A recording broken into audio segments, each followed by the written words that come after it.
Labas rytas.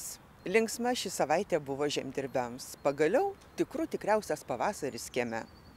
Štai pirmadienį per Jurgines gyvulius ganyklon išgynėm, o trečiadienį per Morkų minėjome daržų dieną. Na, o mes susirinkę Sudeikiuose ant Talaušo ežero kranto šventėme gimtosios žemės Jorę. Per Jorę nereikia arti ir nieko su gyvuliais dirbti. Jei kas šio papročio nesilaiko, tam gyvuliai nuo ligų gali išgaišti arba žvėris juos išpjaus. Sakoma, kad Jorės rytą geriausiai sėti rūtas, nes jos tada gražiai ir ilgai žaliuosiančios. Arkliaganiai šią dieną iš savo šeimininkų susirinkdavo vištos kiaušinių ir gamindavo sudėtinę arkliaganių kiaušinienę. Per Jorę, kaip ir per kitas žemdirbių šventes, kaimynai lankydavo vieni kitus, linkėdami gausaus derliaus, o žemdirbiams sveikatos.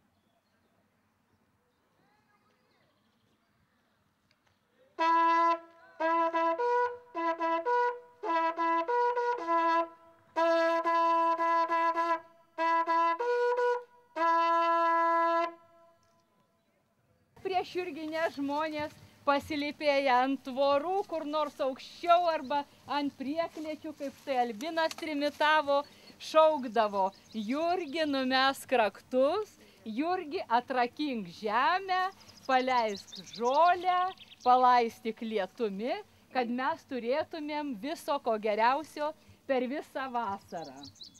Savaime suprantama, kad žmonės gerai gyventų, kad būtų sotus gyvulėliai, kad būtų aruodė, kad javai iš dirvų varpomis brandžiomis virstų. Žmonės Jurgio prašydavo, permaldaudavo, per Jurgines į bažnyčią atnešdavo duoną, kurioje ant kepalėlio būdavo įbrėžta šonuose tiek brūkšnelių, kiek žmogus turi gyvulėlių.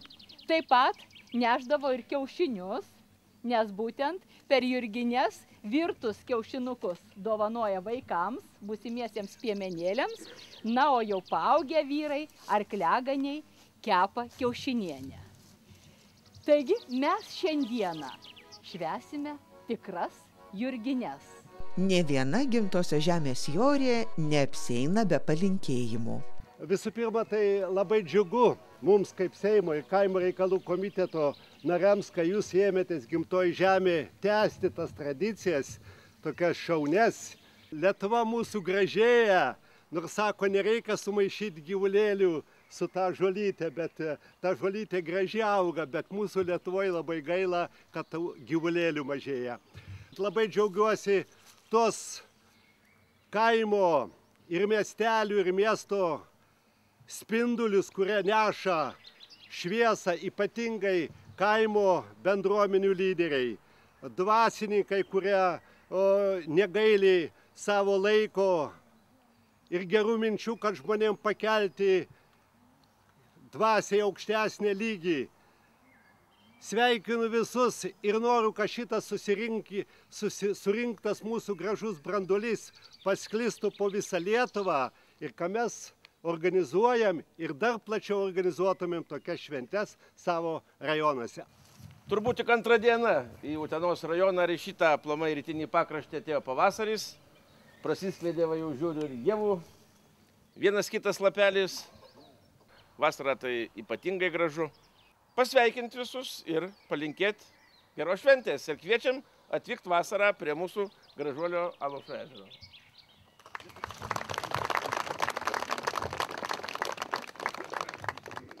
Balandžio mėnuo iš tikrųjų dar ne sezonas pas mus, bet jau nuo šeštadienio jau šeštadienį turėjom 2 autobusus atvažiavusius ekskursantų pažiūrėti. Tai jūs esate trečia mūsų didelė grupė, kurie buvo labai laukiami. Ir čia susirinkot į šį Sudeikių kempingą. Sezonas atsidarys nuo birželio 1 dienos. todėl pavasaris šiek tiek vėluoja, bet manau, jo šventę švęsti tikrai nėra blogai. Saulytė šviečia, kaip kažkas čia sakė iš Sudeikiečių, jie užsakė orą.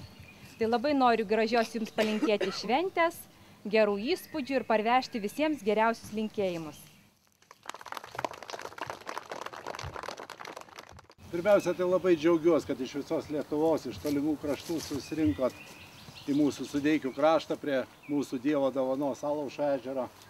Pabūkim, pabendraukim, susipažinkim ir išvažiuokim visi išveždami šilumos tą dalelę į savo kraštus.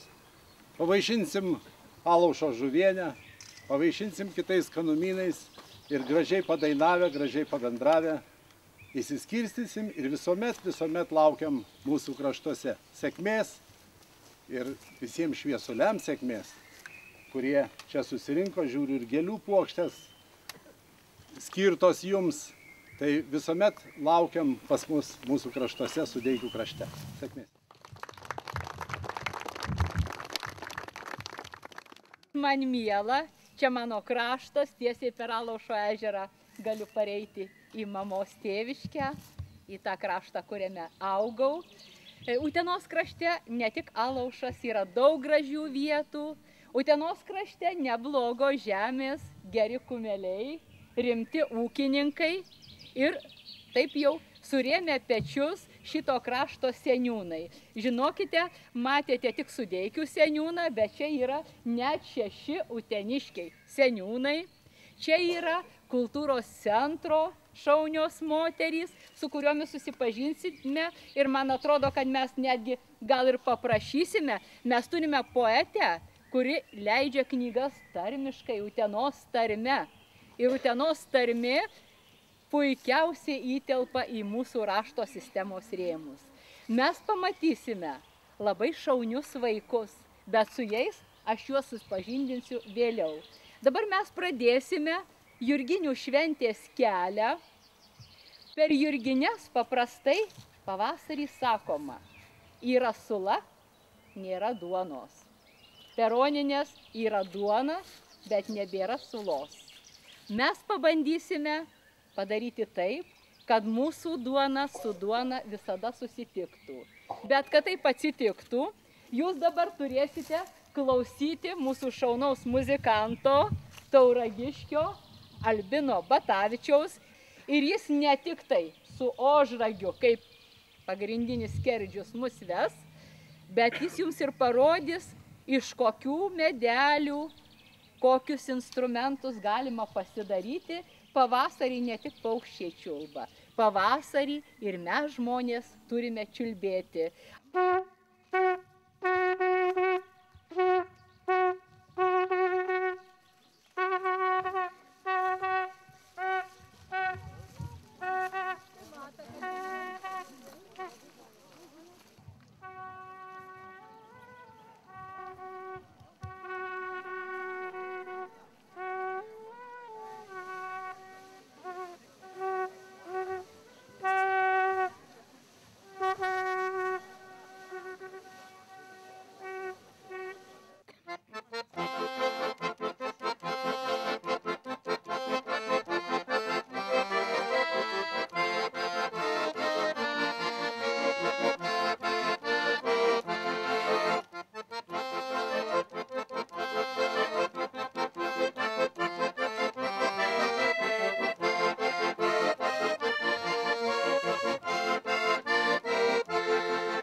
Po trumpos pertraukėlės tęsime pasakojimą apie gimtosios žemės Jorės šventę.